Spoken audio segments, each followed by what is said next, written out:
Tonight's top stories. President Ferdinand R. Marcos Jr. leads the conduct of the 2026 Brigada Eskwela in Navotas City. The Department of Education, or DepEd, leads the kickoff at the 2026 Brigada Eskwela in Agusan del Norte. The palace reacts to the Senate standoff that happened as Senator Jinggoy Estrada was about to be placed under arrest by law enforcers. And Hollywood pays tribute to the iconic Marilyn Monroe on her 100th birthday. All of these and more on PTV News Tonight.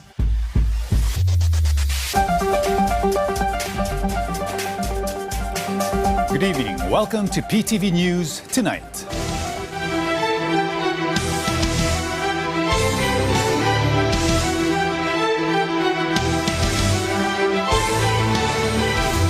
With barely a week left before the gates of school campuses and classroom doors swing open nationwide for the official kickoff of the school year, President Ferdinand R. Marcos Jr. saw it fit to lend a hand in the fix and prep school work.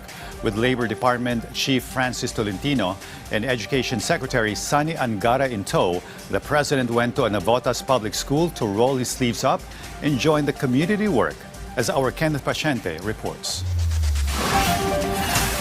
Year after year, Mirasol has been participating in Brigada Eskwela. This is her way of helping ensure that her child's classroom, who is entering grade 2 this school year, is clean and safe. Sobrang mahalaga, sir, kasi para iwas na din sakit. Yan. Lalo na dito, pag tag-ulan, maraming mga stagnant water, kailangan na malinis para iwas dengue. This is also what the government wants to ensure. That is why President Ferdinand R. Marcos Jr. himself led the kickoff of Brigada Eskwela in Navotas City. The President inspected the ongoing cleaning and repair of classrooms at Kapitbahayan Elementary School, the largest school in SDO Navotas, with 4,292 students expected to return on Monday. The President also joined volunteers in painting a classroom. Nakakatuwang makita na full blast tayo sa educational sector at lahat ng pangangailangan ay hanggat kaya bigay ng pamahalaan binibigay natin. He also checked the school's CCTV cameras, which could help ensure the safety of students. I think dito sa eskwelahan na ito, they have 16 cameras. 16 cameras para bantayan at tiyakin na yung mga bata ay ligtas at safe sila at kung merong mangyari, alam kagad ng mga teacher, alam kagad ng mga administrator. He also joined a reading session with grade 1 students as part of the DSWD Tara Basa program. The President said reading should be given focus as a foundation of learning. But beyond the inspection, the President's directive to DepEd was clear: to ensure a smooth return to school for students. DepEd knows perfectly well what to do. Hindi na natin kailangan silang turuan. But yun na nga, we are just improving the facilities. Kung may instruction man ako, tiyakin nila na handa sila sa pagbukas ng eskwela, ng klase. Para naman hindi nabibitin yung mga bata, tuloy-tuloy ang kanilang pag-aaral. Meanwhile, DepEd Secretary Sunny Angara is confident that the implementation of the 3-term academic calendar this school year 2026 to 2027 will yield positive results. The Secretary emphasized that this move will help balance learning and rest for both students and teachers. We're hoping na mas maganda yung learning outcomes dahil yung teacher mas may oras siya maghanda, may oras siya mag-train. Tapos mas konti yung exams na ibibigay niya. Tapos yung dun sa punto de vista naman po ng mag-aaral, mas may oras siya for tinatawag na deep learning o talagang mag-concentrate sa pag-aaral niya dahil dun sa lumang sistema parang habol ng habol yung teacher tsaka yung mag-aaral. Aside from parents, TUPAD beneficiaries hired by the government to help prepare schools also took part in Brigada Eskwela. Binigyan kami ng ganoon TUPAD para makatulong din sa amin. Malaking bagay na rin yun dahil parang araw lang din bayad sa amin. Kenneth Paciente from the National TV Network for a new and better Philippines. Flood controls.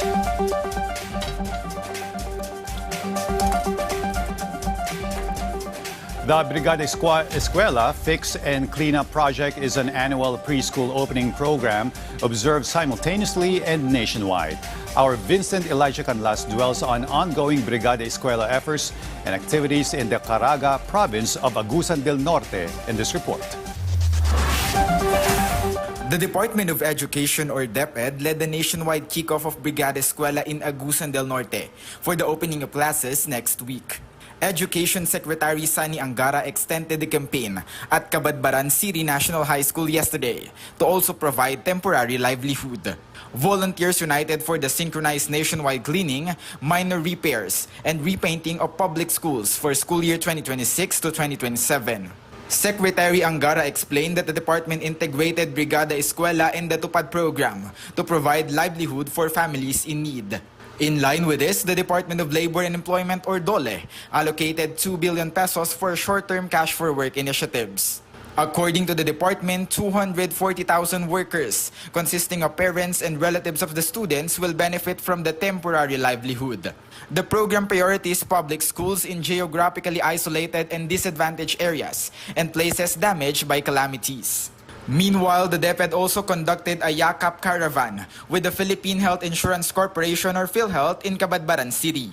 The department provided free medical consultations, laboratory tests, essential medicines to students and school personnel. School division offices also launched simultaneous regional kickoffs in Nueva Ecija, Batangas City, Puerto Princesa, Talisay, Calbayog, and Davao City. Because of this, private sector partners promised to provide more equipment, technical assistance, and volunteers for the continuous repair of classrooms.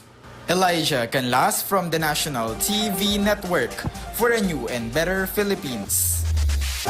In the meantime, distraught Senate President Alan Peter Cayetano repeatedly invoked Senate independence as he tried to get in the way of law enforcement in carrying out a legitimate arrest order issued by the Sandigan Bayan on Senator Jinggoy Estrada yesterday. His Senate independence claim, which he keeps on insisting, drew pushback from Palace Press Officer Claire Castro, as we hear details in this report from our Clazel Pardilla. The arrest of Senator Jinggoy Estrada should not have escalated into a confrontation or a show of defiance, according to Malacanang. So, hindi po nga kailangan na sila ay humadlang. Mas magandang makipag-cooperate sila sa mga law enforcers. Yun po ang tamang proseso at yun po ang may paggalang sa bawat institusyon. Instead of surrendering, Malacanang said Estrada had to be arrested last night. Senate President Alan Peter Cayetano was shielding Senator Estrada, who insisted that warrant of arrest should not be enforced inside the Senate. Kung ang isang senador ay involved sa isang crime at may warrant of arrest, at ang crime na to, ang penalty ay maaaring imprisonment of more than 6 years, alam nila na pwede itong arestuhin. Malacanang maintained that President Ferdinand R. Marcos Jr. did not interfere and will not intervene in Senate affairs. The palace also said the president has no hand in the ombudsman investigation and prosecution of those allegedly involved in anomalous flood control projects. Malacanang then asked what Cayetano meant by claims that Senate's independence or autonomy is now being challenged. Ano ba ang pinapalagan ni Senator Alan Cayetano? Saan ba nakialam ang Pangulo?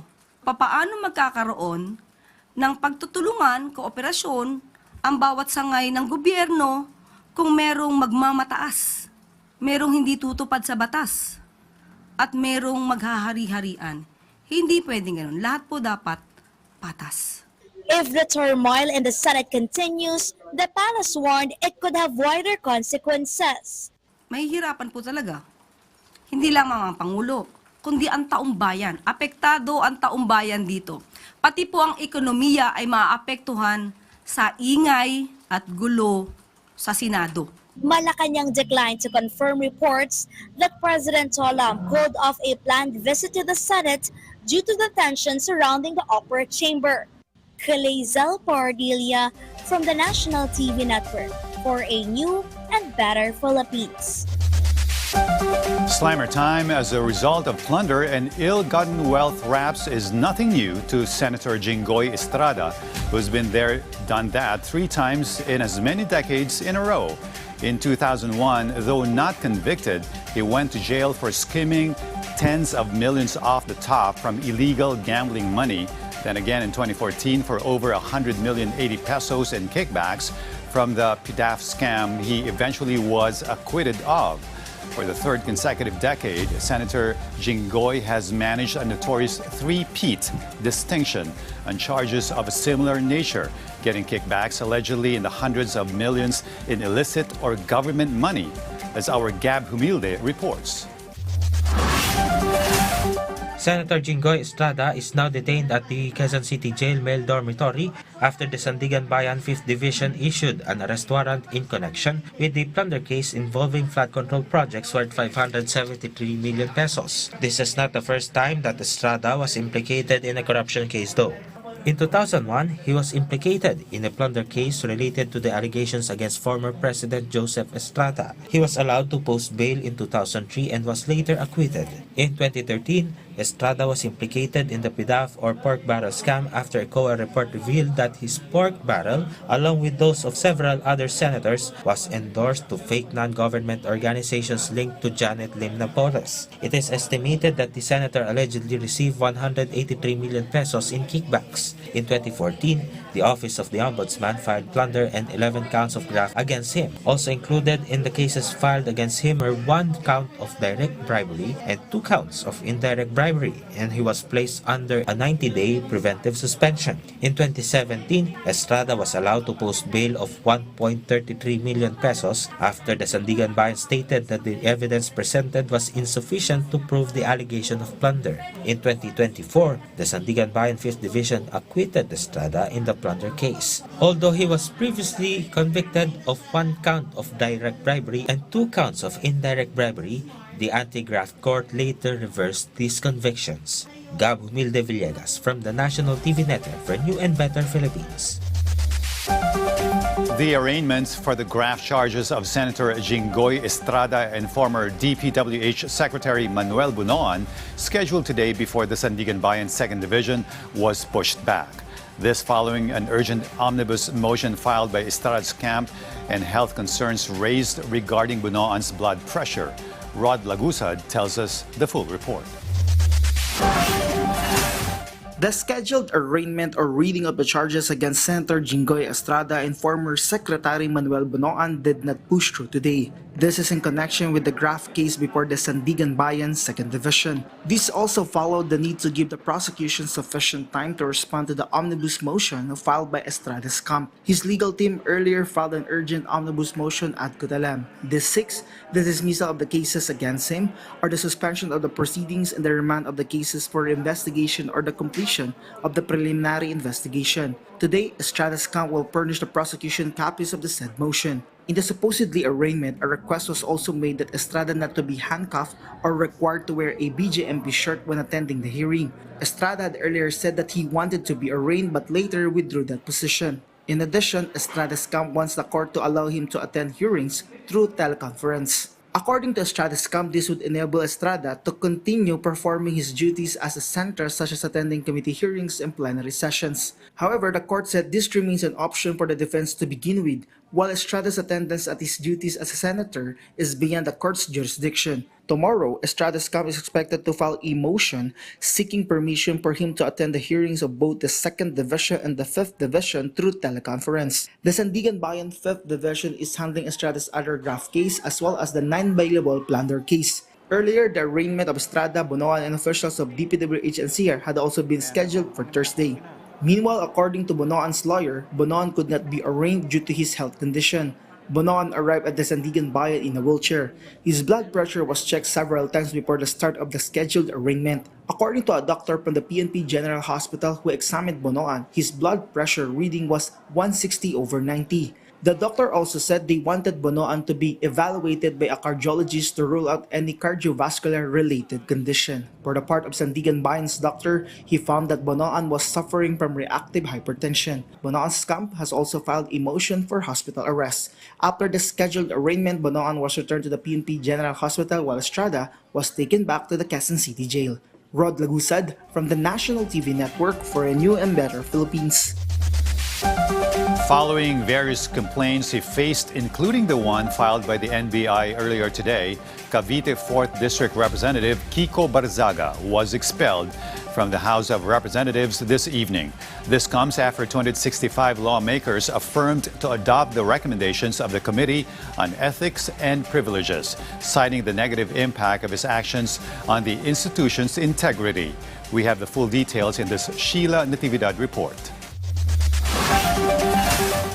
With 265 members voting in the affirmative, 14 in the negative, and 8 abstentions, the findings and recommendations contained in Committee Report number 298 are hereby adopted. Madam Chair, Representative Barzaga is hereby notified of the action taken by the House on Committee Report number 298. Cavite 4th District Representative Kiko Barzaga has been expelled from the House of Representatives. The decision was reached after lawmakers adopted the findings and recommendations of the House Committee on Ethics and Privileges, which found that Barzaga's actions had a negative impact on the image and integrity of the institution.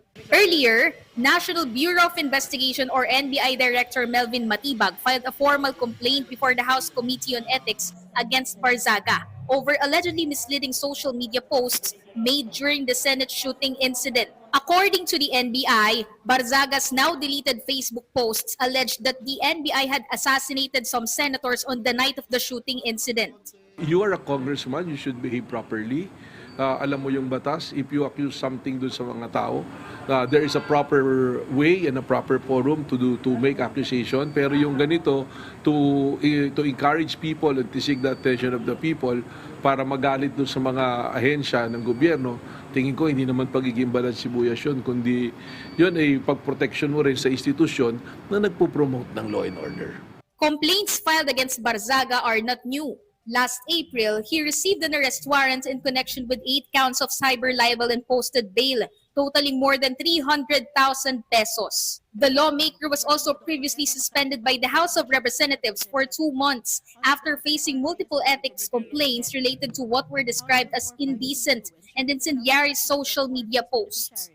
Beyond the ethics complaint, the NBI is also studying the possibility of filing additional criminal charges against Barzaga. Among the provisions being reviewed is Article 154 of the Revised Penal Code, which deals with the unlawful use of means of publication and unlawful utterances. Well, we already filed this. There's also a prayer dun sa aming complaint na proper criminal action can be undertaken also by the House Committee on Ethics. But just the same, we are reviewing other charges and preparing the necessary charges. Meanwhile, Matibag did not hesitate when asked whether Barzaga should be removed from Congress as a penalty.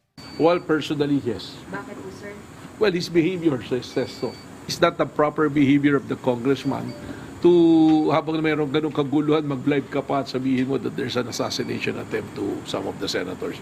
In its report, the House Committee on Ethics and Privileges concluded that Barzaga violated Sections 141A and B of the House Rules, which require members to conduct themselves in a manner that reflects creditably on the House of Representatives and to adhere to both the letter and spirit of its rules. While Barzaga maintained that his posts constituted protected political expression and were made during a period when sessions were suspended, the committee held that members of the House are expected to observe standards of decorum, responsibility, and professionalism at all times, whether or not formal proceedings are underway. The committee further stressed that the freedom of expression does not exempt members from accountability when their actions are deemed detrimental to the institution they serve.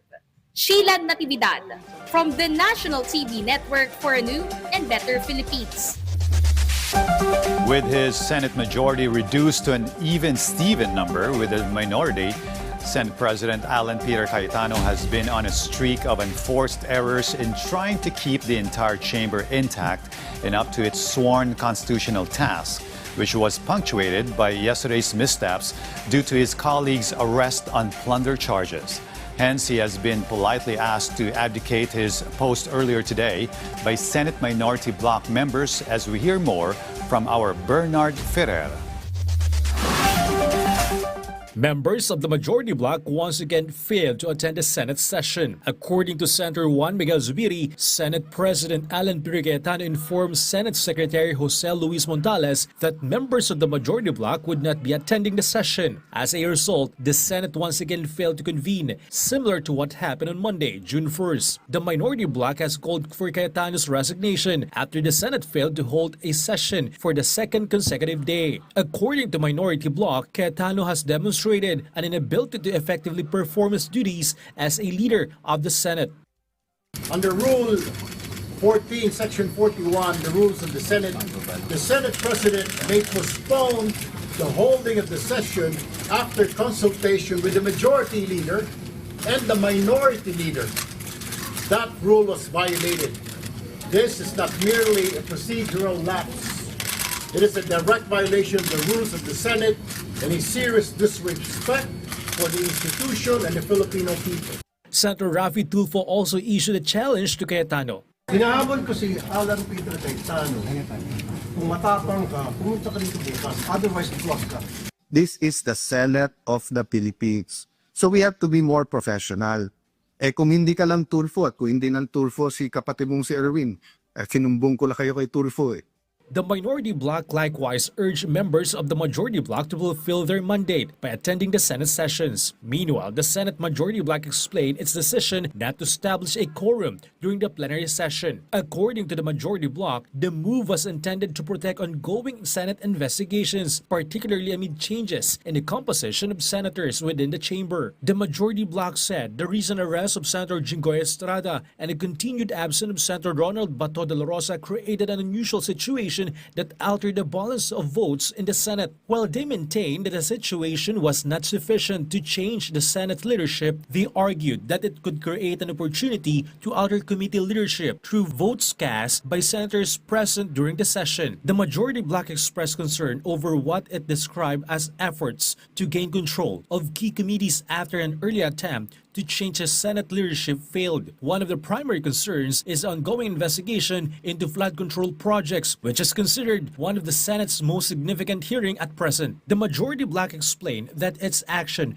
was a legitimate parliamentary tool aimed at preventing ongoing investigations from being affected by any temporary changes in the Senate's composition. Meanwhile, several important measures remain pending, including Magna Carta of Barangay Health Workers, the Anti-Hospital Detention Bill, the confirmation of military generals by the Commission on Appointments, and the proposed granting of Filipino citizenship to Benny Bothright III and Matthew James Ramos. Tomorrow will be the Senate's final session before it adjourns. Bernard Ferrer from the National TV Network for New and Better Philippines. Although no dredging vessel has been reported today at Scarborough Shoal or Bajo de Masinloc, amidst the government's ongoing verification of the alleged new structure there, the Philippine Navy's monitoring shows more than 30 Chinese vessels in the area. Patrick De Jesus has the full report. This is commercial satellite imagery taken on May 28 over Scarborough Shoal, also known as Bajo de Masinloc. The image shows what appears to be a structure or object located on the southern portion of the reef. Based on the assessment of the Maritime Security think tank that released the satellite imagery, the object is estimated to be less than 10 meters in diameter and is positioned near the entrance of Bajo de Masinloc, where China has previously installed floating barriers to block the entry of vessels. However, it remains unclear whether the object is a fixed structure, a marker, a buoy, or a monitoring instrument.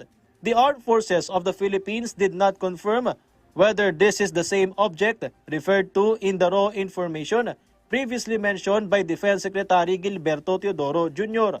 According to the AFP, no dredging vessels have been reported in Bajo de Masinloc at present, as verification efforts continue regarding the possible new structure.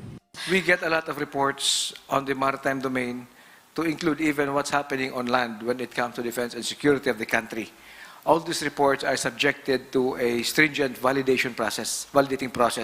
This is not the first time a suspected structure has been spotted in Bajo de Masinloc, one of the areas claimed by China in the West Philippine Sea, in which Beijing has also declared a nature reserve. during a maritime domain awareness flight conducted by the Philippine Coast Guard in October last year with PTV News on board. What appeared to be wooden posts standing on the reef were observed. The AFP later confirmed that the structures had been built by the military and were installed in the 1990s as foundations for a planned Philippine monitoring station in the area. Since last year, buoys installed by China have also been observed both inside and outside the lagoon of Scarborough Shoal. In the latest monitoring conducted by the Philippine Navy, 20 China Coast Guard vessels were monitored in Scarborough Shoal, along with 7 vessels from the People's Liberation Army Navy. Rest assured that we have the appropriate strategy anchored on the CAD Sea to ensure the security and protection of our maritime domain. Patrick De Jesus from the National TV Network for a new and better Philippines. The promotion of 5 armed forces of the Philippines, or AFP generals, remains pending due to a gridlock or lack of quorum within the Senate, causing delay to the Commission on Appointments, or CA. The AFP noted the affected officials are currently holding key positions in new military units and stressed their confirmations is urgently needed. AFP spokesperson Colonel Francel Padilla affirmed the AFP's respect for democratic processes and expressed hope that the confirmation hearing will proceed soon.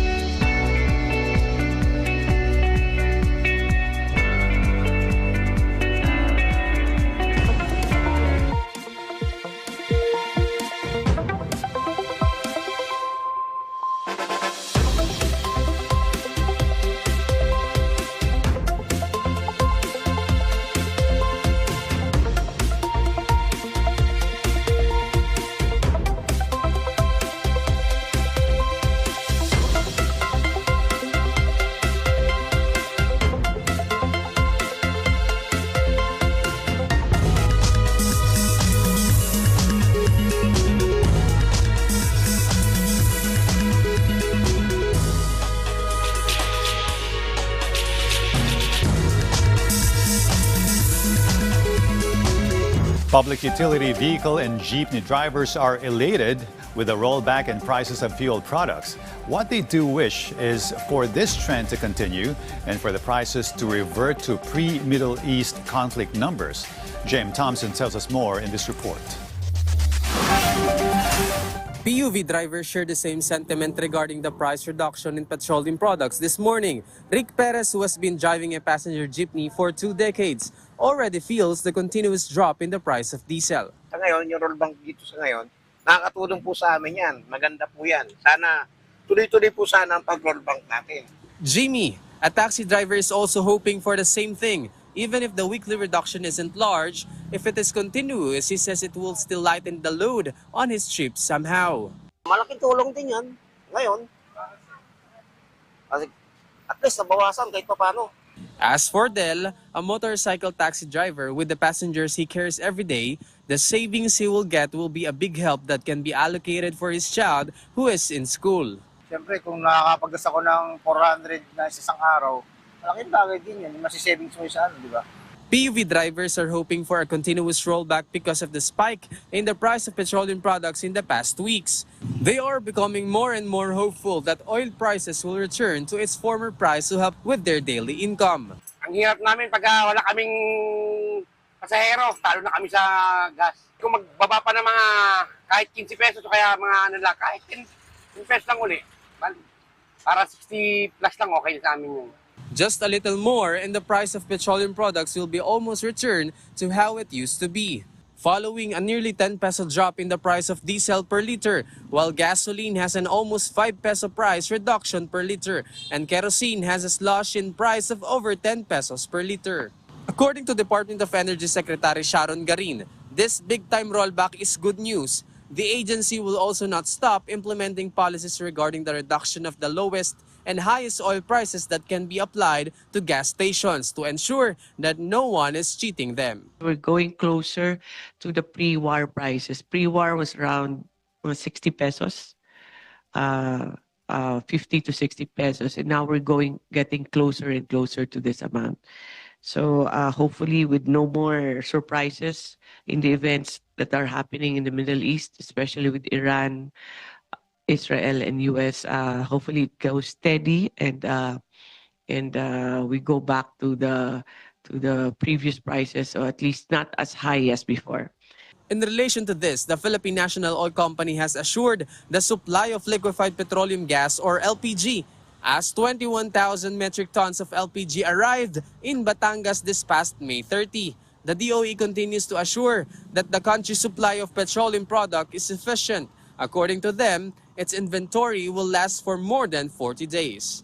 J.M. Thompson from the National TV Network for New and Better Philippines. President Ferdinand R. Marcos Jr. affirmed the readiness of the country for foreign investments in front of Vietnamese President To Lam, his delegations, and business leaders during a business forum. The president declared the country is open to partnership, ready for investment, and eager to work in creating new opportunities for growth, positioning the Philippines as a premier destination for smart, sustainable manufacturing and high-value services. The forum was held as the two nations celebrate 50 years of diplomatic relations, which have recently been elevated to an enhanced strategic partnership.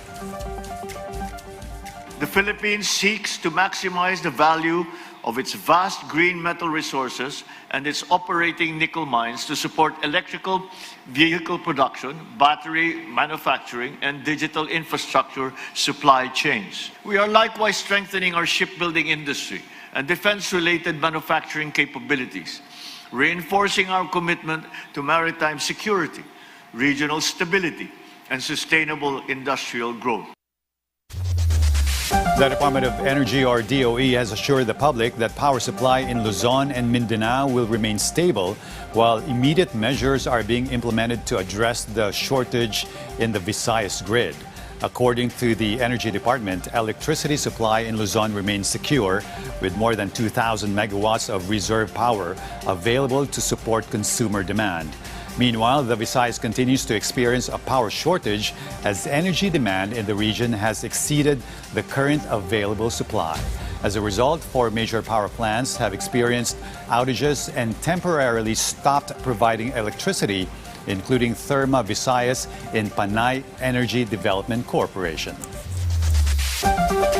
A variety of affordable school supplies is available in Divisoria as students prepare for the opening of classes next Monday. Notebooks are being sold at between 15 and 35 pesos each, depending on type. Pad paper is priced at 35 to 65 pesos, while yellow pad paper costs between 60 and 85 pesos. A wide selection of pencils, ball pens, and crayons is also available, with some boxes of crayons selling for as low as 10 pesos. School bags range from 150 to 450 pesos, depending on the style and quality. Uniform items such as undershirts, polos, blouses, pants, and jogging pants are also available, with prices varying according to size. And coming up, global pop superstar Taylor Swift's dream comes true. We'll tell you why after the break. Stay with us.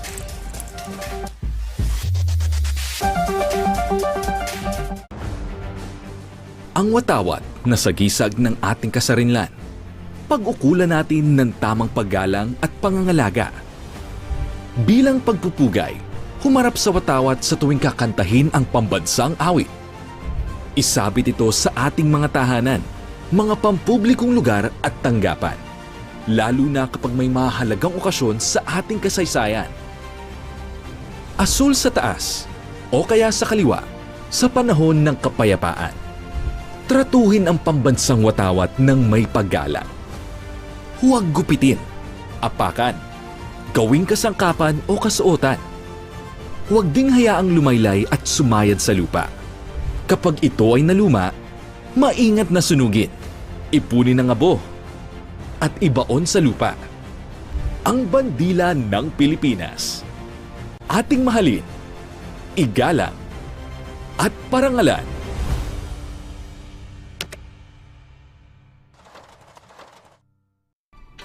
Talagang the more the merrier pagdating sa chikahan at balitaan. Kasama ang ating new RSP tropa na mas magpapasaya ng Tuesday mornings. Attorney Joe, Attorney Jose Bellarmino II. Dito lang sa Rise and Shine Pilipinas. Lunes hanggang Biyernes, alas 6 ng umaga.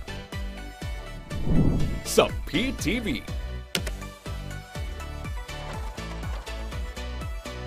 Susunod sa Schoolmates. Dagdag buwis sa mga mayayaman. Fair lang ba o foul? Panoorin ang mainit na debate ng mga ka-schoolmates natin from Adamson University at Bulacan State University. Ini-implement natin ito upang mag-generate tayo ng tax revenue na sapat para ma-achieve natin ang universal healthcare and education upang tulungan nating iangat ang ating middle class. Paano siya magiging makatarungan kung ang gobyerno natin ay walang state capacity para ilaan sa tama ang mga buwis na nakokolekta? It's cool to be woke. Schoolmates. Webes ng gabi. Dito lang sa PTV.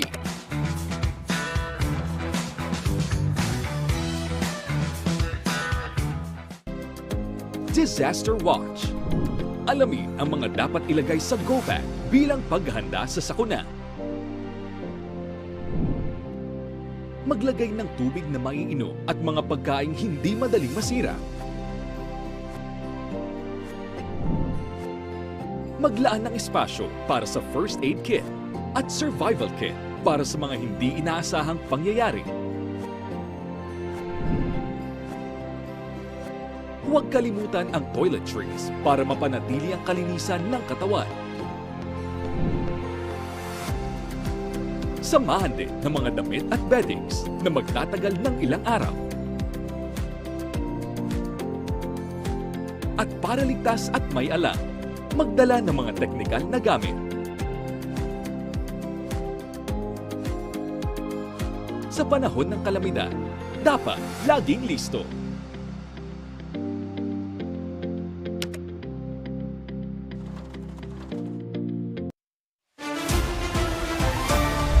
Tanong ng ordinaryong Pilipino, hahanapan ng tugon. Hindi ako kailangan malakas sa'yo, pero nadadala ko yung aking hinaing. Are you ready to do this? Serbisyo at programa ng pamahalaan, ipauunawa sa mga kababayan. Will I feel confident if I'm a worker na pag ako ay alumnus ng TESDA, hindi niyo ako pababayaan? Mga isyong komplikado, lilinawin ng husto. Is bakit sa atin itong Philippine Sea? Have you engaged in many of the needed, shall I say, restructuring of the armed forces to defend the territory of this republic, to defend the sovereignty of the Republic of the Philippines?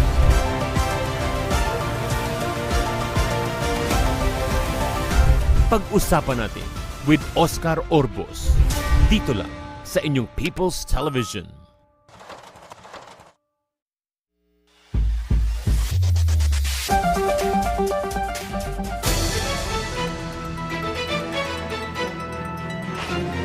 Four social media bloggers have been tagged by the Presidential Communication Office Anti-Fake News Desk as notorious fronts for fake news online. Paid hacks/online influencers cut from the same cloth of the likes of Jack Argota, Jay Sonza, Lorraine Badoy, and Jeffrey Celis have all been held into account at some point in time.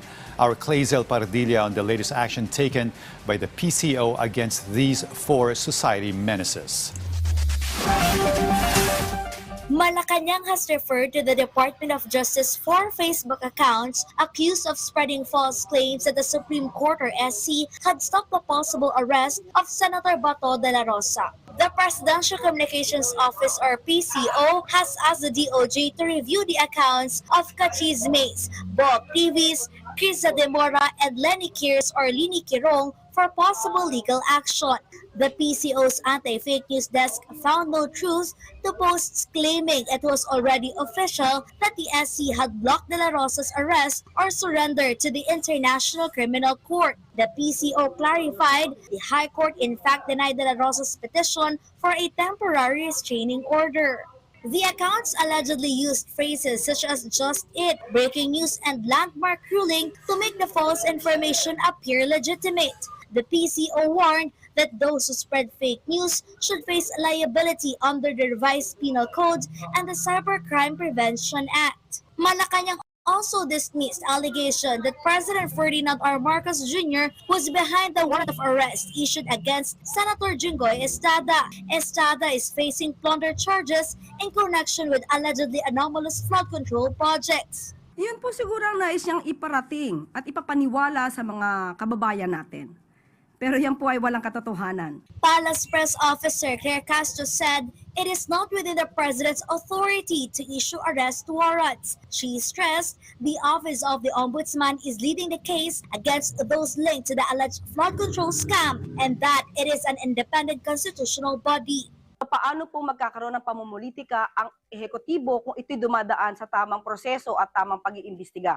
Tandaan po natin ang Ombudsman po, ang Office of the Ombudsman ay hindi po hawak ng Pangulo. Independent constitutional body ito. Malacanang also rejected claims that Estrada was allegedly being urged to join the minority in exchange for the withdrawal of the case.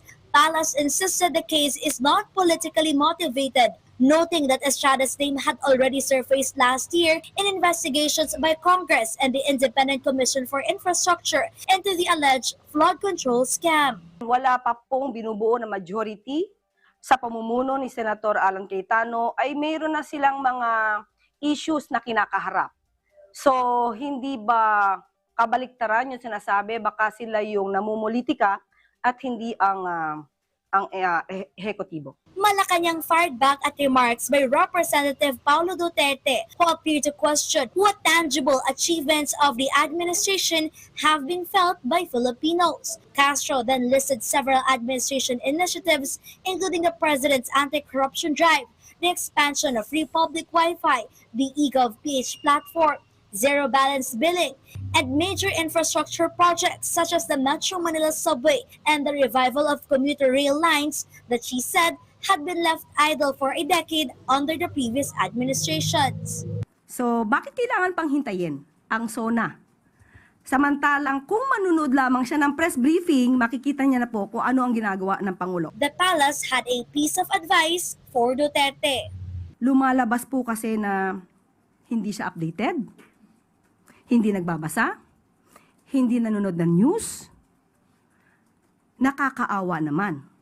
Nabubuhay sa dilim, nabubuhay sa fake news, nabubuhay sa sariling imahinasyon.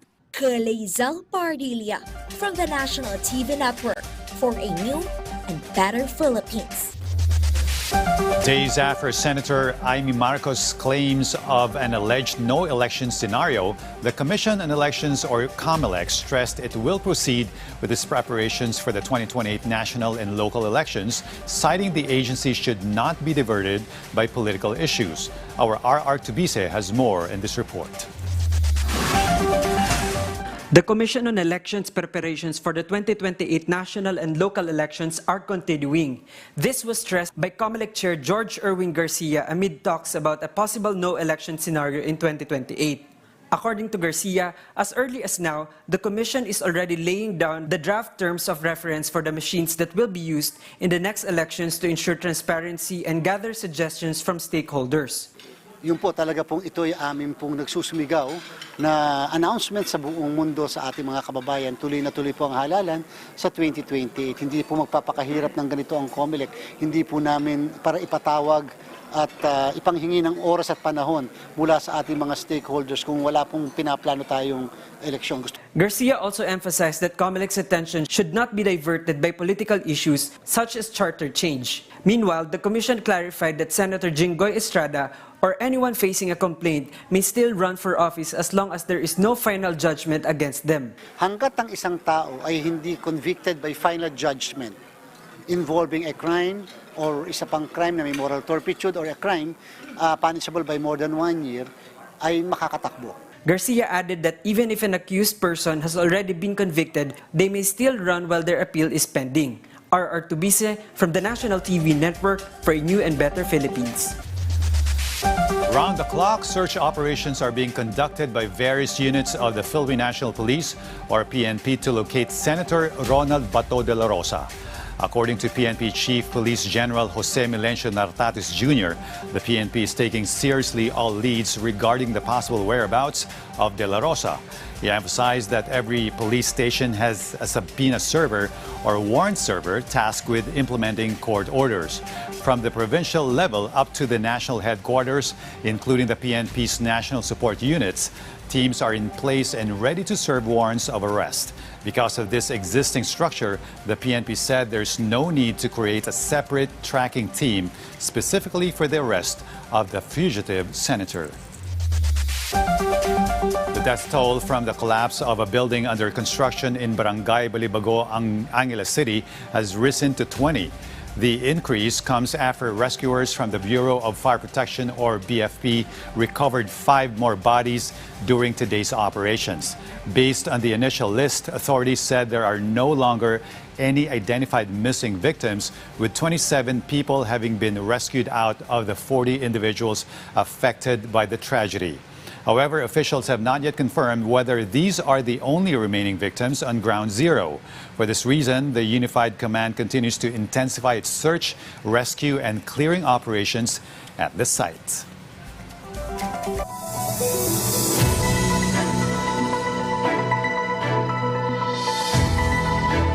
The Department of Social Welfare and Development in Davao Region has started distributing cash relief assistance to qualified transport network vehicle service riders.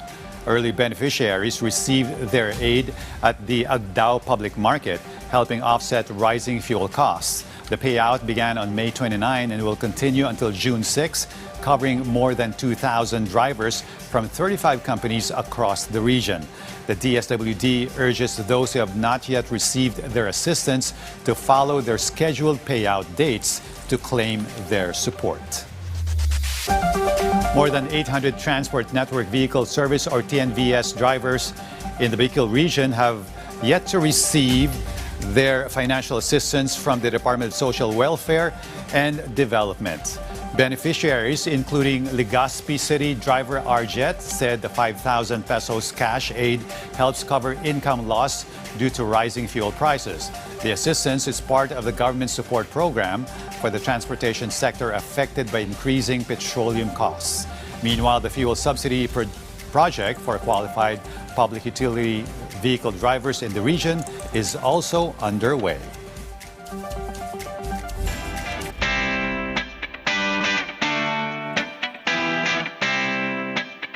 And we'll now give you the latest buzz here at Pop Culture Corner. First up, pop star Taylor Swift has announced a new song for the upcoming film Toy Story 5.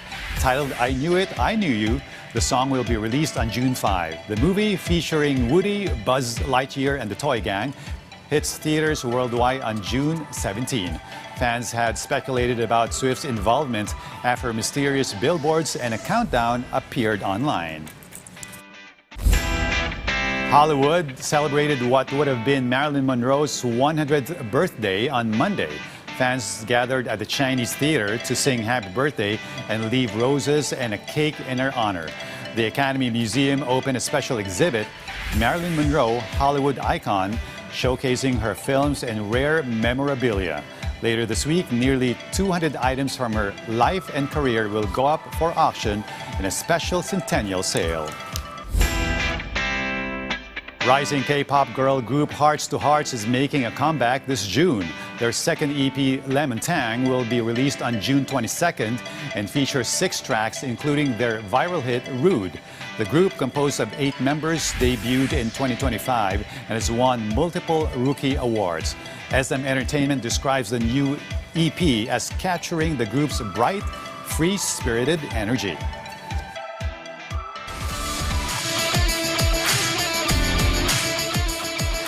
Filipinas Jessica Agra and Bien Zuleta ruled the women's doubles 3.5 and above, 35 and above division of the PPA Asia 500 Macau Open 2026 held in Macau.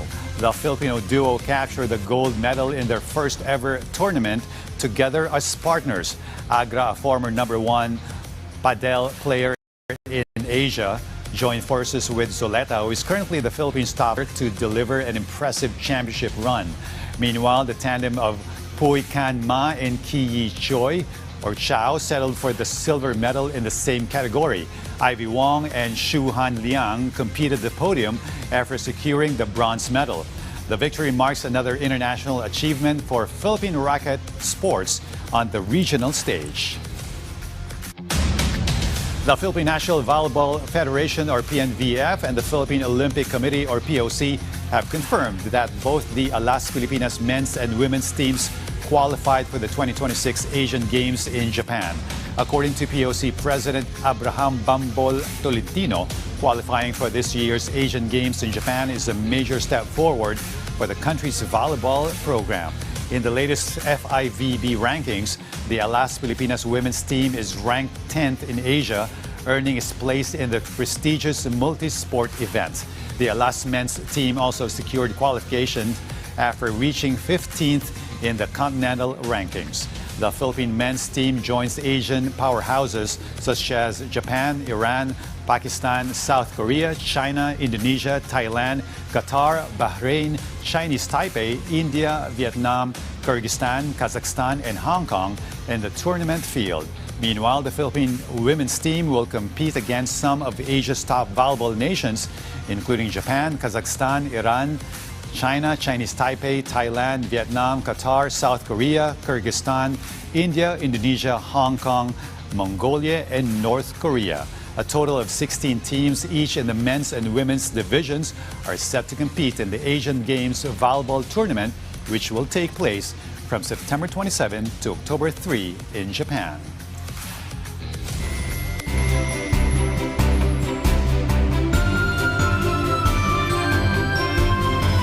Southwest monsoon affecting Luzon and the western section of Visayas.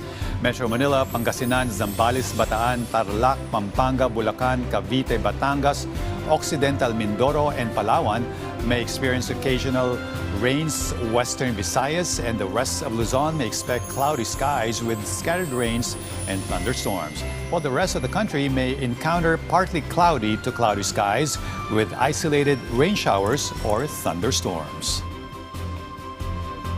And our food for thought tonight comes from Barack Obama, an American statesman, author, and the 44th President of the United States, known for his advocacy of civic engagement, unity, and equal opportunity. And he once said, "If you are truly created equal, then surely the love we commit to one another must be equal as well."